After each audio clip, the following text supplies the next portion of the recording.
السلام علیکم ناظرین، میرے اس چینل پر روز صحیح بخاری کی حدیث بیان کی جائے گی۔ آج کا موضوع علم کا بیان، علم کے بیان کا باب نمبر 35 حدیث نمبر 102 بیان کی جائے گی، جس میں بتایا جائے گا عالم کو کیا چاہیے جبکہ اس سے پوچھا جائے تمام لوگوں میں زیادہ جاننے والا عالم کون ہے تو وہ علم کی نسبت اللہ کی طرف کر دے۔ پوری حدیث سننے کے لیے میرے چینل کو سبسکرائب کریں، ویڈیو اچھی لگی تو لائک کریں، شکریہ۔ بسم اللہ الرحمن الرحیم۔ باب نمبر 35 حدیث نمبر 102۔ عالم کو کیا چاہیے جبکہ اس سے پوچھا جائے کہ تمام لوگوں میں زیادہ جاننے والا عالم کون ہے تو وہ علم کی نسبت اللہ کی طرف کر دے۔ سیدنا ابی بن کعب رضی اللہ عنہ نے نبی کریم صلی اللہ تعالیٰ علیہ وآلہ وسلم سے روایت کی ہے کہ آپ صلی اللہ تعالیٰ علیہ وآلہ وسلم فرماتے ہیں، موسیٰ علیہ السلام ایک دن بنی اسرائیل میں خطبہ پڑھنے کھڑے ہوئے تو ان سے پوچھا گیا کہ لوگوں میں سب سے بڑا عالم کون ہے، تو انہوں نے کہا کہ سب سے بڑا عالم میں ہی ہوں۔ لہٰذا اللہ نے ان پر عطاب فرمایا کہ انہوں نے علم کی نسبت اللہ کی طرف کیوں نہ کی۔ پھر اللہ نے ان کی طرف وحی بھیجی کہ میرے بندوں میں سے ایک بندہ مجمع البحرین میں ہے اور وہ تم سے بڑا عالم ہے۔ موسیٰ علیہ السلام کہنے لگے، اے میرے پروردگار، میری ان سے کس طرح ملاقات ہوگی؟ تو ان سے کہا گیا کہ مچھلی کو زنبیل میں رکھو اور مجمع البحرین کی طرف چلو۔ پھر جب جس مقام پر اس مچھلی کو نہ پاؤ تو سمجھ لینا کہ وہ بندہ وہی ہے۔ پس موسیٰ علیہ السلام چل پڑے اور اپنے ہمراہ اپنے خادم یوشع بن نون کو بھی لے لیا، اور ان دونوں نے ایک مچھلی زنبیل میں رکھ لی، یہاں تک کہ جب صحرا ایک پتھر کے پاس پہنچے تو دونوں نے اپنے سر زمین پر رکھ لیے اور سو گئے، تو یہی مچھلی زنبیل سے نکل گئی اور دریا میں اس نے راہ بنا لی، اور مچھلی کے زندہ ہو جانے سے موسیٰ علیہ السلام اور ان کے خادم کو تعجب ہوا۔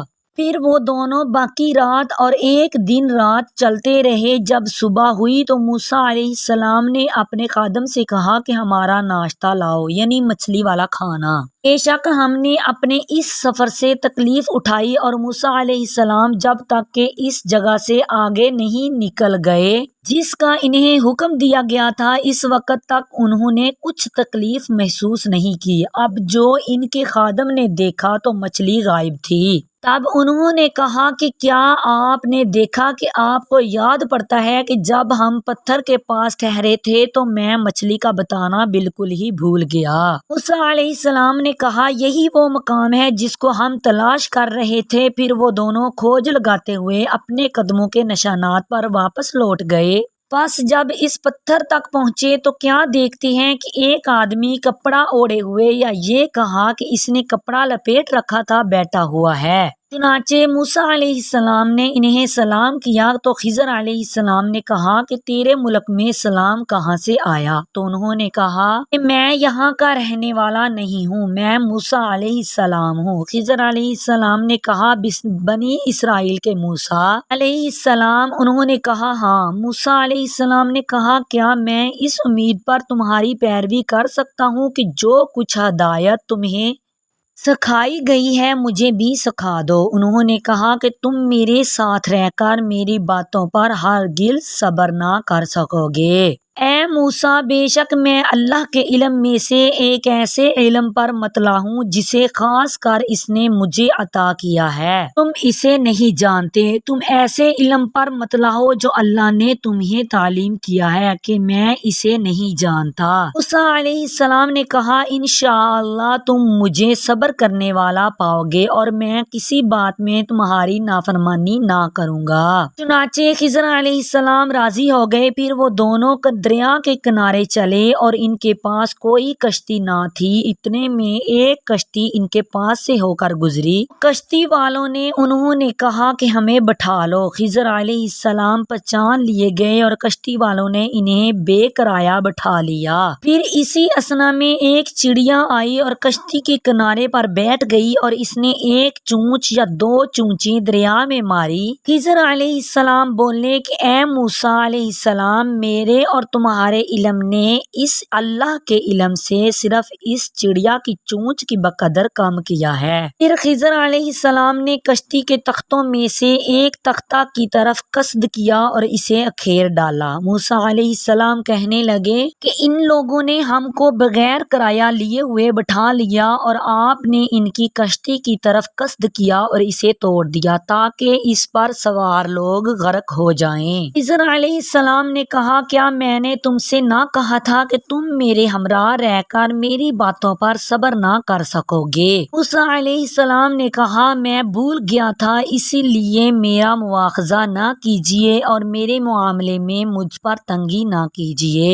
نبی کریم صلی اللہ تعالی علیہ وآلہ وسلم نے فرمایا کہ پہلی بار موسیٰ علیہ السلام سے بھول کر یہ بات اعتراض کی ہو گئی، پھر وہ دونوں کشتی سے اتر کر چلے تو ایک لڑکا ملا جو اور لڑکوں کے ہمراہ کھیل رہا تھا۔ خضر علیہ السلام نے اس کا سر اوپر سے پکڑ لیا اور اپنے ہاتھ سے اس کو اکھیڑ ڈالا۔ موسیٰ علیہ السلام نے کہا کہ ایک بے جان کو بے وجہ تم نے قتل کر دیا۔ خضر علیہ السلام نے کہا کیا میں نے تم سے نہ کہا تھا کہ تم میرے ہمراہ رہ کر میری باتوں پر ہرگز صبر نہ کر سکو گے؟ ابن عینہ راوی حدیث نے کہا ہے کہ پہلے جواب کی نسبت اس میں زیادہ تاکید کی تھی۔ پھر وہ دونوں چلے یہاں تک کہ ایک گاؤں کے لوگوں کے پاس پہنچے۔ وہاں کے رہنے والوں نے انہوں نے کھانا مانگا، چنانچہ ان لوگوں نے ان کی مہمانی کرنے سے صاف انکار کر دیا۔ پھر وہاں ایک دیوار ایسی دیکھی جو کہ گرنے ہی والی تھی تو خضر علیہ السلام نے اپنے ہاتھ سے اس کو سہارا دیا اور اس کو درست کر دیا۔ اب پھر موسیٰ علیہ السلام نے ان سے کہا اگر آپ چاہتے تو اس پر کچھ اجرت لے لیتے۔ خضر علیہ السلام بولے کہ بس اب اس مرحلے پر ہمارے اور تمہارے درمیان جدائی ہے۔ نبی کریم صلی اللہ تعالی علیہ وآلہ وسلم نے اس قدر بیان فرما کر ارشاد فرمایا اللہ تعالی موسیٰ علیہ السلام پر رحم کرے۔ ہم یہ چاہتے تھے کہ کاش موسیٰ علیہ السلام صبر کرتے تو ان کے اور حالات ہم سے بیان کیے جاتے۔ اور میری آنے والی ویڈیو میں علم کے بیان کا باب نمبر 36، 37 اور 38، حدیث نمبر 103، 104 اور 105 بیان کی جائے گی، جس میں بتایا جائے گا جس شخص نے کھڑے ہو کر کسی بیٹھے ہوئے عالم سے کوئی مسئلہ دریافت اللہ تعالیٰ کا فرمان وَمَا أُوتِیتُم مِّنَ الْعِلْمِ إِلَّا قَلِیلًا، اور تمہیں بہت ہی کم علم دیا گیا ہے۔ سورہ بنی اسرائیل آیت نمبر 75۔ اور اس بات کو برا سمجھ کر کہ وہ لوگ نہ سمجھیں گے جس شخص نے ایک قوم کو چھوڑ کر دوسری قوم کو علم کی تعلیم کے لیے مخصوص کر لیا۔ پوری حدیثیں بیان کی جائے گی۔ پوری حدیثیں سننے کے لیے میرے چینل کو سبسکرائب کریں۔ ویڈیو اچھی لگی تو لائک کریں۔ شکریہ۔ آمین بجاہ النبی الامین۔